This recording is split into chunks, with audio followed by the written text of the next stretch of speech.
اور انہیں بالکل منتشر کر دیا۔ اس میں ہر صابر و شاکر کے لیے نشانیاں ہیں۔ اور شیطان نے ان کے بارے میں اپنا خیال سچ کر دکھایا کہ مومنوں کی ایک جماعت کے سوا وہ اس کے پیچھے چل پڑے،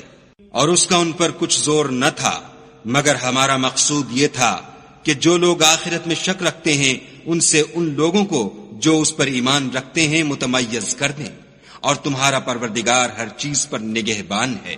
کہہ دو کہ جن کو تم خدا کے سوا معبود خیال کرتے ہو ان کو بلاؤ، وہ آسمانوں اور زمین میں ذرہ بھر چیز کے بھی مالک نہیں ہیں، اور نہ ان میں ان کی شرکت ہے، اور نہ ان میں سے کوئی خدا کا مددگار ہے، اور خدا کے ہاں کسی کے لیے سفارش فائدہ نہ دے گی مگر اس کے لیے جس کے بارے میں وہ اجازت بخشے، یہاں تک کہ جب ان کے دلوں سے اضطراب دور کر دیا جائے گا تو کہیں گے کہ تمہارے پروردگار نے کیا فرمایا ہے؟ فرشتے کہیں گے کہ حق فرمایا ہے، اور وہ عالی رتبہ اور گرامی قدر ہے۔